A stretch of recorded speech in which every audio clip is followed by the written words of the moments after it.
5 minutos del Espíritu Santo. 28 de mayo. El Espíritu Santo derrama en nosotros el fuego del amor, para que amar no sea una obligación, sino una necesidad, un gusto, una elección verdaderamente libre.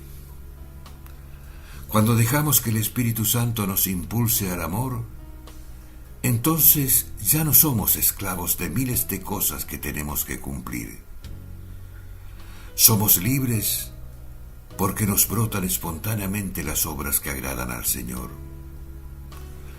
Cuando el Espíritu nos ha transformado, la libertad cristiana es convertirse en esclavos de los demás, porque el Espíritu Santo nos libera de nosotros mismos para hacernos uno con el hermano y ganarlo para Cristo.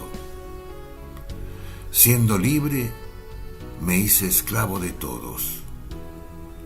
Y así, en lugar de perderla, ganamos la más preciosa libertad, la liberación que produce el amor, porque un corazón generoso es un corazón liberado del peor de los males, la indiferencia.